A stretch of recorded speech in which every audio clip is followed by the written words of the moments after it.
Welcome to That UGC Mum Podcast, the user-generated content podcast for mums who want to have it all. I'm talking about the feminine urge to be there for your kids at the drop of a hat, never miss a sports carnival, but also the feminine urge to build a goddamn empire. Hosted by me, Xanthe. Are you ready?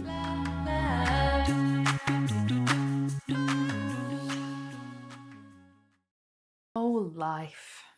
So life has certainly been harder before, but right now this moment in time is definitely up there.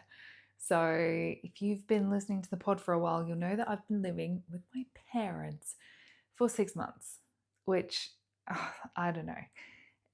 Everyone's parents are different, aren't they? But might have been so good. I've got to hand it to them. But working from home as a content creator in someone else's house, that is hard. That is really hard. Just, from the pure space that you take up doing that and just needing certain areas of the house, it's not set up the way that you would set it up. It's not really your aesthetic. It doesn't go with your personality, but you got to make it work. Those kinds of things. That's the basic part of it. And then dancing around people's living situations. Boomers, they're retired, so they're always here. And I can't really talk candidly about this on my socials, because they follow me and friends follow me, and it's really personal, but I feel like I can really safely bring it up here. And the one thing that has been really unexpected that has come up from it is my dad's pure displeasure of the amount of cardboard that comes in and out of the house. He cannot cope.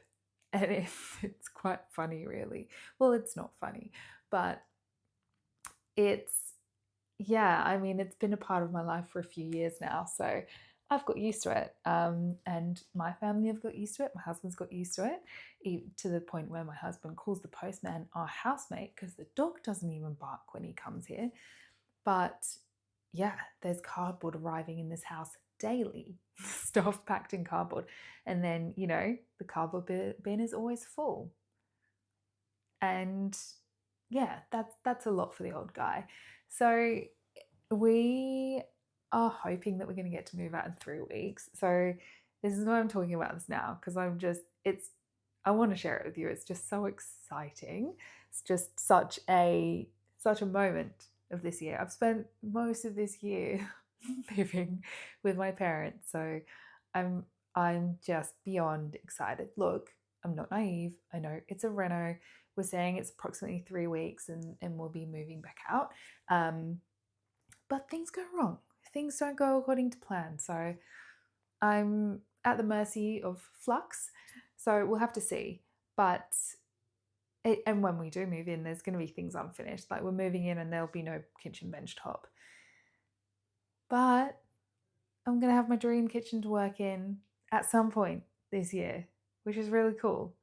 Only for a minute though, because we are planning on selling our place and moving on after that, which is that's going to be tough too, because you probably can relate to this. I'm going to be so excited to shoot content in that kitchen. We're getting a wall knocked down in the kitchen, so all this light is going to be coming through too. It's going to be delicious. I'm so excited. But yeah, I'm just going to have to make hay while the sun shines, and I have no idea where we're going to be at the beginning of next year, because hopefully it would have sold and we would have moved on. So yeah, lots of unknowns in my life at the moment. And it has got me thinking as well. So I think, the whole point of UGC is that your home's not special, it's not aesthetic. So it's kind of going to be funny having a cool kitchen, because I've never had one before. For my shooting content in a nice kitchen and a nice house in general. But the thing is, the thing that I really wanted to say, I've been doing UGC for more than 3 years now, and, with a shit kitchen, I really wanted to mention, if you're having doubts about this, it is nothing to do with what your house looks like. Nothing. It is all about the light. If you have perfect lighting in a couple of spaces in your home and your kitchen is from the 80s or whatever, it doesn't matter. If you have good lighting in your home, you have a good UGC home. So yeah, I just wanted to leave you with that. And just gonna sort of sidle into the topic that we're going to talk about today. So I really want to talk about 3 things that you're probably doing right now that are killing your UGC game. And you need to stop. You need to stop them right now. And I'm going to tell you what to do instead. And the last one is 100% the most important thing, and it's going to free up a lot of your time and your sanity. So I want you to make sure you are listening. You are listening good for that part. So let's go into number 1 that you need to stop doing. Stop it, Sarah. Stop it, Karen. Stop it, Samantha. Stop using reach as a metric. Bragging about how many views a video you made for a brand got on your socials, or even worse, on your portfolio, is going to make brands think that you are a total noob. It's going to completely blow your cover, and they're going to think you've got no idea what you're talking about. And let me explain that. So, yes, vanity metrics, they can feel good. They can feel so good. And I've seen it.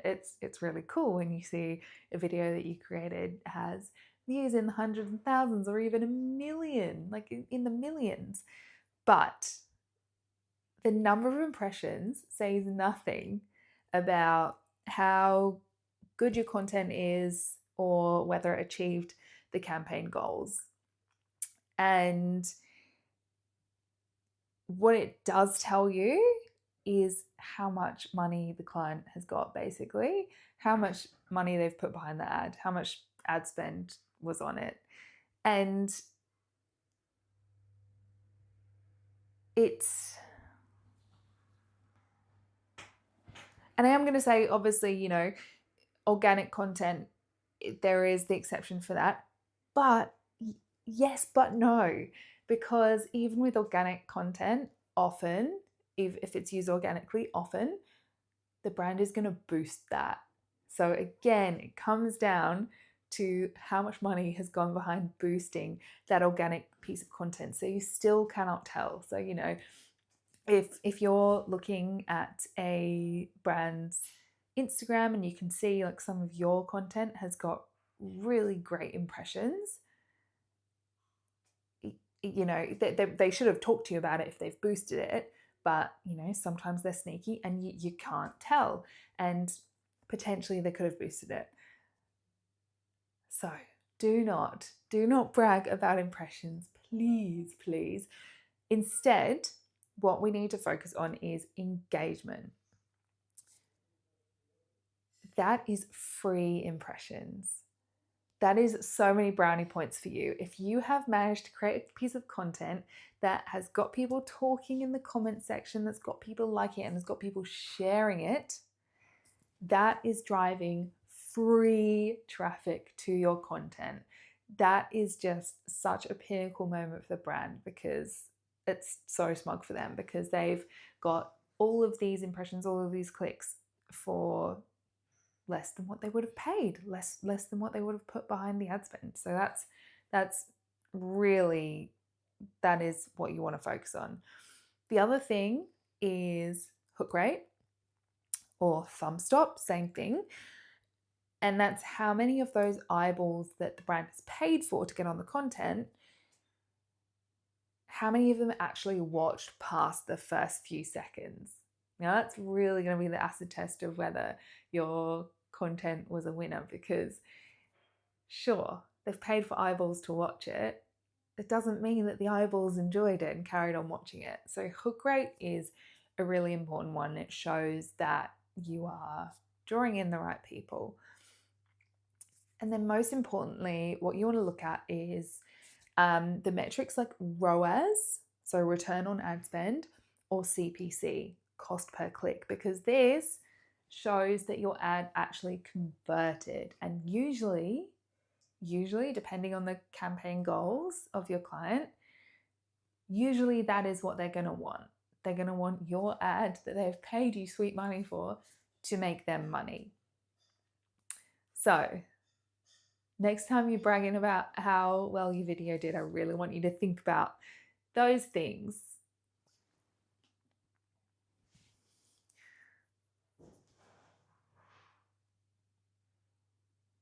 Okay, honey, the next thing that we've got to stop doing is DMing brands. DMing brands on Instagram mostly is what I'm talking about. You are wasting your precious time. Now, on the contrary, this does work. Of course, it works. Like, it's not completely fruitless. You can DM a brand and get a reply, but you're not going to be talking to the right person. So, usually, for a mum and pop business, of course, you're probably going to get through to them, but they're not the ones who have the budget that you really want to work with. They're in their very startup era. There's probably only one person working there, and it's the founder. So I'm not saying this is all the time, but most of the time, these guys are not really going to have the budget to do the big deals with you. And I know you by now. You do. You want the big packages. You want the big relationships. So if you want to get the bigger deals and talk to the bigger brands, then DMing is really not going to get you far. So when you DM a brand of a medium size or a large business, you're 100% not going to get to the right contact. The contact manning their social media page is probably in a different country, usually, and just not even related to the partnerships function or the marketing function. Often they're outsourced social media manager. So if you're lucky, they will reply and send you an email address, like direct you to the right email address. That's a really rare case. They'll probably send you the info email address, but sometimes they'll give you a name, which is great, and that person's actual email address and how to contact them. But if you know where to look anyway, you can easily get that yourself. So you didn't need to go through that to do that.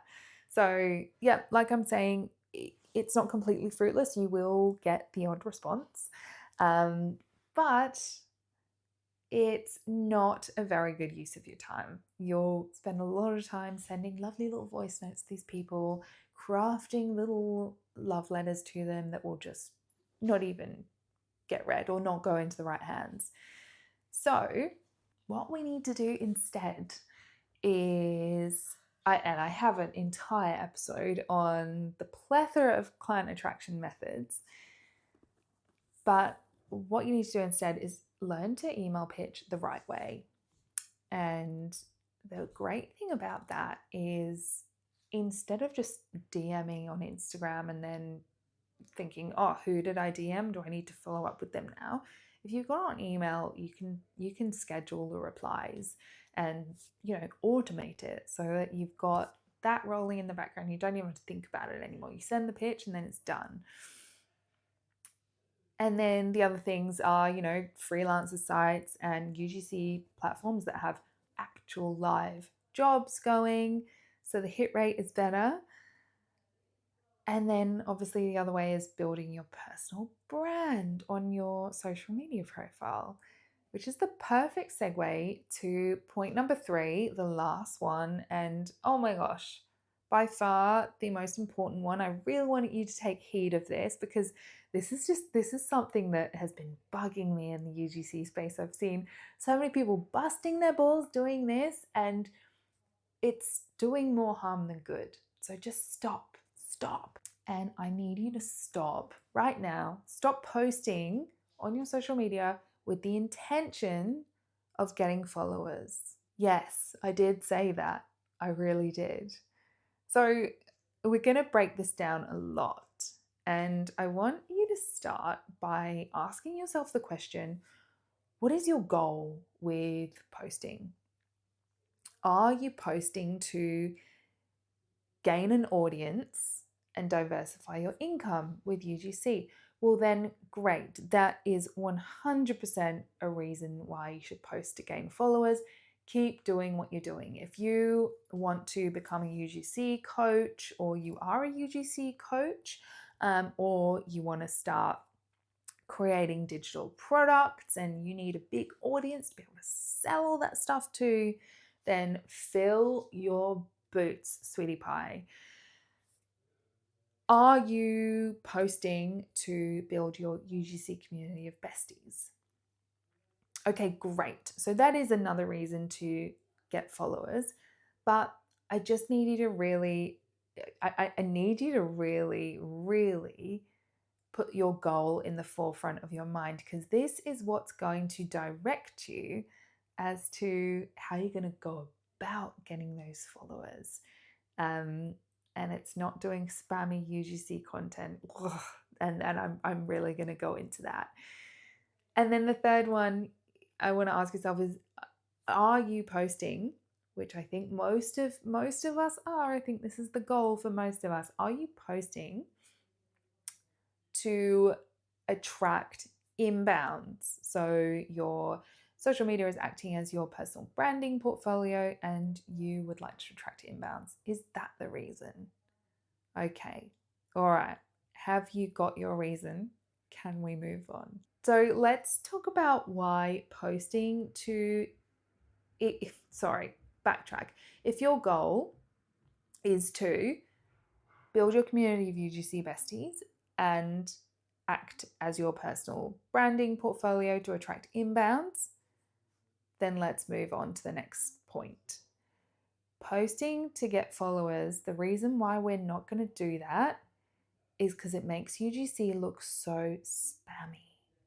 Oh my gosh, how many more posts do we need to see of somebody talking about how easy UGC is and how much money you can make from UGC? Sure, if you're posting to grow your following because you want to attract people who don't yet do UGC and you want to get them curious because you want to be a UGC coach, great. You are on the right track. If you're not, then let's stop doing that. We need to stop right now, because you're making UGC look spammy and you're making yourself look spammy, and that is not a good way to attract aligned brands. And you're certainly not going to attract your UGC besties that way, because they're going to look at it and go, ugh, yuck. Other types of content that people put out to attract followers, it's usually, if you think about it, it's usually, B-roll content. So, a really quick B-roll thing of, with some text over the top. Or it's also, jumping on trends. Ask yourself this, is this going to attract? Is this gonna show brands what you can do? Is this gonna show brands who you are? And is this gonna make you stand out, or is it gonna make you fade into the abyss? I think you've just answered the question in your head. It's usually the wrong kind of content for us as UGC creators, because brands need to see your personality and what you're about and what you can do. So if you're just posting all the same stuff that everyone else does, jumping on trends, or if you're just doing those little B-roll clips, how is a brand supposed to be able to see what you're about from that? And then what's more, having more followers, getting more followers, it's not going to get you more UGC jobs or better ones. In fact, if you start dancing into influencer territory, it will change the entire game for you. So you really need to think about that crossroads. Like, do I want to become an influencer and become a slave to my follower account and go down that route? Or do you want to stay as a UGC creator and not have to worry about how many followers you have, and more the quality of your content? So I really want to talk about how brands use social media. So if you're focusing on getting followers, so you can pretty much bet a brand is not going to be sitting there doom scrolling thinking, oh, I wonder if a UGC creator is going to pop up. So that's the conventional way of getting followers, isn't it? It's creating content that's going to catch people's attention when they're doom scrolling and they're like, oh, I'm going to give her a follow. It works differently when you're trying to attract inbounds from brands. So brands are using social media as a search engine. I've just given you such a great little secret hint there. So what are you going to do with that information? So you really need to think about that when you are planning out the content that you are going to post. Oh my god, I'm going to give you so much breathing space, by the way. I can already just get ready to exhale. So do you post about UGC so that the algorithm knows what you're about and knows to direct brands to you when they are searching for UGC creator? I want you to really think about that, because I think as UGC creators, a lot of us, especially when we're thinking, oh, I need to get followers, a lot of us will post content without really a strategy and think, oh my gosh, I just need to post content. And I think a lot of us panic and start posting stuff that isn't about UGC. Okay, we need to stop doing that. We need to keep it really UGC specific. If your goal with this is to attract UGC inbounds, the algorithm needs to know who you are and what you're about. You are a UGC creator.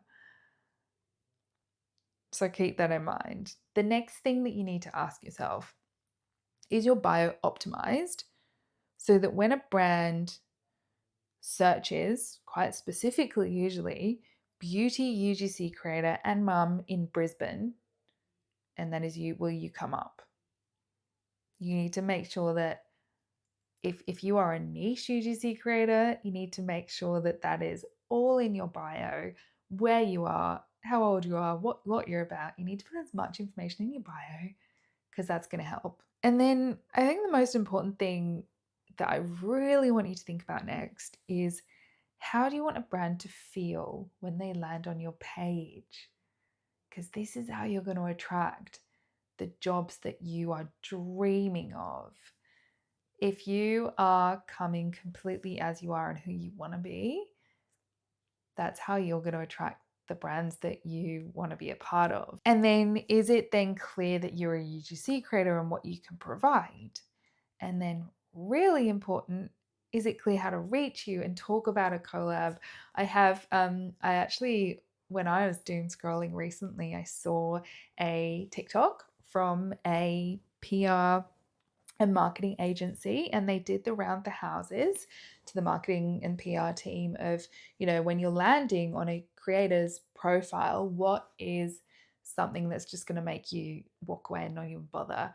And a lot of them said, if your content details aren't just like easily accessible or right there in your face. So really just make sure every avenue to be able to contact you, to be able to book you. On mine, in my link in bio, I've got the ability to be able to do a brand call with me. They can just click and go onto a brand call with me, or a job intake form, or my email address, my website, my portfolio. It's all there, so that whatever kind of brand it is and they want to contact me, there's no barrier.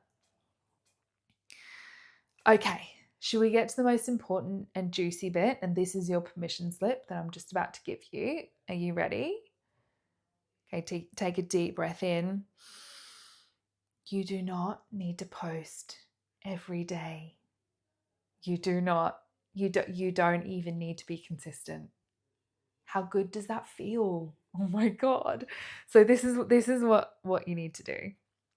And I also want to back this up with a story.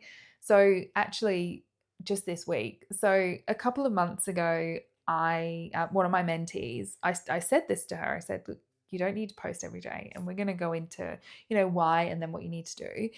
And just this week, she messaged me and said that she has never posted less, but has never been busier with UGC inbounds. And she's just so happy. So this is sage advice coming at you right here. So if you're busting your balls trying to post every day, or if you're busting your balls even trying to fit in 3 posts a week, what you are doing is, instead of creating out of joy, you are creating out of pressure. And my friend, that is never going to create good content. And it's a personality thing. I know there are lots of different personality types, and some people really thrive posting every day. And if you are her, oh my gosh, and if that makes you happy, go for it. Because I'm not trying to say that if you are that person that you should stop. What I'm really trying to say is that you need to do what feels good for you. I personally, I will get a whim of inspiration and I'll just have all these ideas and I will just batch out a bunch of content and post it whenever I've had the time to shoot it or edit it, or I put no pressure on myself at all. The main thing that I worry about is this content coming from my heart? Am I enjoying it? And does it really convey who I am? And a brand's going to watch it and think, oh yeah, she's kind of cool. Like, yeah, I vibe with her. I'm gonna give her an inbound. What I'm trying to say is, you just want your content to stink of you. You just want it to be so you that it hurts. You want your grid to just scream who you are, and you want it to shine through that you love creating content and to show what you can do. So if you are one of those creators who just loves doing talking head videos and like you're not really into the whole B-roll thing, and then that's fine. Just do that. I know that people do say it's important to have variety, and it is, unless you're one of those people that just knows what you're good at and you want to stick to that. Because I think it was actually a few episodes back, I was talking to Dom Accurita, the goat of UGC, and she was just kind of gazing into her crystal ball for the future of UGC, and she posited that it's gonna get super nichey, and I don't disagree. She was saying, that at the moment, a niche would mean, you're in the beauty niche, or you're in the low talk niche, or you're in the outdoors and adventure niche. She reckons that like the type of content that you produce is going to become part of your niche as well. So I really strongly feel like pushing shit uphill is not productive for anyone. So if you're someone who loves doing juicy B-roll shots with the, in golden hour with, macro lenses, honey, that's your style. That is your content niche. Keep going with that. Don't try and be that raw, chaotic creator if that's not something that you feel comfortable with. So I think the more personality and the more of your style you can get into your social media, your personal branding content, is going to pay dividends so much.